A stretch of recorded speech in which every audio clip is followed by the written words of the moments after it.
Hello friends, welcome to Electronic Circuit Hub. So today I'm gonna design and simulate the buck boost bias voltage power supply. Okay, so I'm going to design the buck or boost bias voltage power supply. Let us say you have the wide input voltage range and your input specification is 5 volt to 140 volt, and my output specification is 12.5 volt at 100 milliampere. I want to use two stage of the power converter. The first stage here I am using LTC 7138, that is high efficiency 140 volt 500 milliampere step down regulator. So this the first stage I am using the buck converter wherein it works. Let's say in case of my input is 140 volt, it is going to give me 12.5 volt output. Okay, so this LTC 7138 is going to work as a step down converter or buck converter. Now in the second case, what happens if my input fall down from 140 volt to 5 volt? What is what is my output? So in the case of if my input is 5 volt, it has to be, let's say, 12.5 volt, same 12.5 volt at 100 milliampere. So in both cases, if I have 5 volt input, if I have the 5 volt input, it has to generate 12.5 volt, and if I have 140 volt input, yeah, our power supply has to generate 12.5 volt in both case. So the question here is why I am not using the buck boost converter.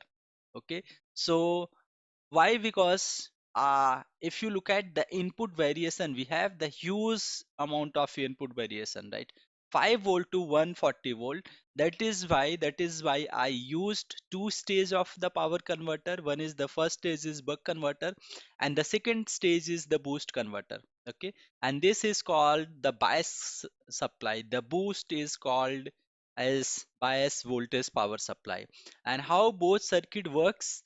So if the input voltage V in is greater than 12 volt or less than 140 volt, in this case LTC 7138 buck converter is operational, the first stage of the buck converter is operational, and the LT8330 boost is disabled.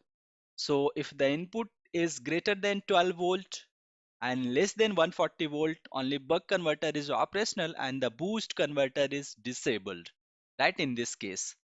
And if my input is less than 12.5 volt, in this case my LTC 7138 buck converter is in pass through mode. Okay, it is in pass through mode, and LT8330 boost is operational and it maintains the V out at 10.5 volt. So in the case if let's say my input is 5 volt, my output is going to be 10.5 volt, and only the boost converter is going to be operational. So if you look at the data sheet of LTC 7138, let's look at. So if you look at the LTC 7138, the data sheet of this, wherein we can see it has the wide input voltage range starting from 4 volt to 140 volt, and it can generate the wide output range from 0.8 volt to V in. Okay, so it can generate the voltage output voltage up to 0.8 volt to V in. It can generate maximum up to V in. So if you look at it, it has the capability, even if I have the input voltage of 5 volt, it is going to generate some output. Okay, so let's say now if you have the 5 volt, since this is going to work as a pass through, we have some output voltage, and whatever output voltage we get at the input of this boost converter, it is going to work. Now the second stage is operational and it is going to boost my input voltage. Let's say I'm getting here 5 volt, it is going to boost, and then it is going to generate the output of 10.5 volt. That is how both buck and boost. If you look at the data sheet of LT8330, this is low quotient current, boost, say peak and inverting.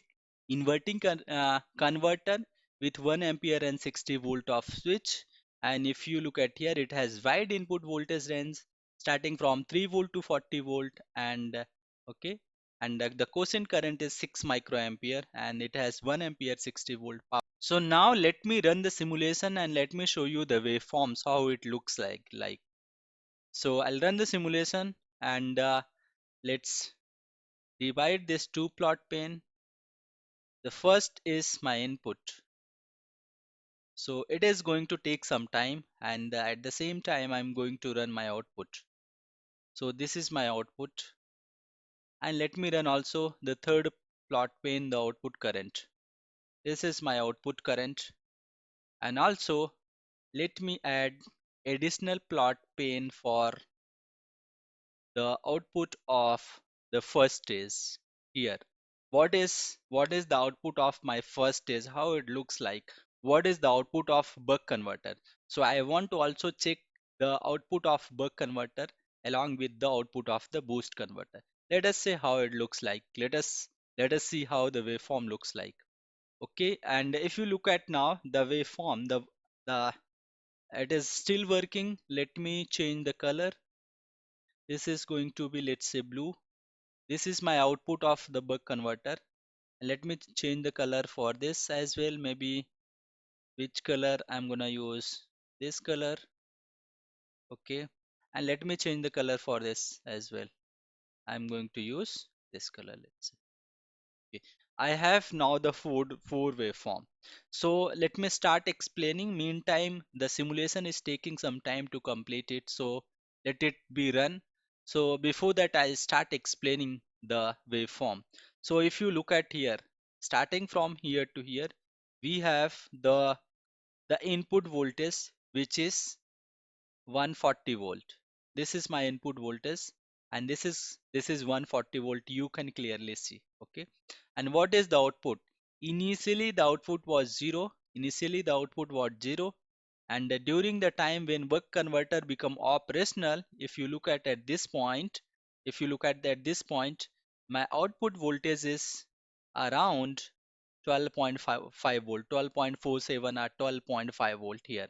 Here I am getting the output of 12.5 volt. That means if my input is 140 volt, I am getting the fixed output of 12.5 volt. What is the load current at that point? At that point of time, if you look at, my load current is around here. If I measure it, it is 120.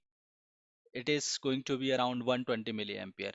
So when my input is 5 volt, my output is 12.5 volt, and my load current is 120 milliampere. At that point of time, what is the output voltage of my buck converter? What is the output of my first stage? So what I see here, I'm measuring the output at this point, let's say. So my output here is, if you look at, it is around 12.5 volt.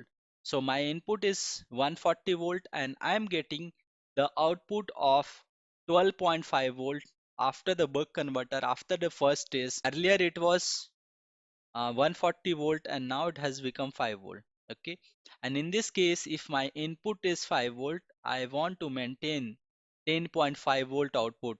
If you look at here, I have written here, let us measure.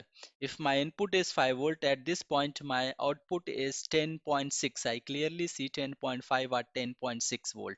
And what is my load current? My load current is now, at this point of time, it is 1.5, 105.96. It is around 106 milliampere. And if you look at here, the voltage across after the buck converter, after the first stage, it is 4.3 volt. Okay, so how you can understand this waveform? My input is 4 volt now. My input is 4 volt, and in this case, let's say, let me drag it this to there, and let me drag this to here. Okay, and it's now further drag this to here. Current goes on top. Now it's fine. My input here is 5 volt, and at that point of time, the buck converter, after the buck converter, I'm getting 4.7 or 4.6 volt. That means whatever input I am feeding, it is being passed to the output of the buck converter, and at that point, if you look at my output is now here. If you look at, it is 10.1, 10.5 volt, clearly 10.5 volt. The output current is 105. So input 5, the buck converter output is 4.7, the output is 10.5, boost converter output is 10.5, the current is 105. Again, if you look at here, my input voltage increases to 140 volt. Now, and when my input voltage increases to 140 volt, my buck converter output is 12.5 volt, and the boost converter output is again 12.5 volt, and I'm getting here again 120 milliampere, 124 milliampere or so. I'm getting 120 milliampere.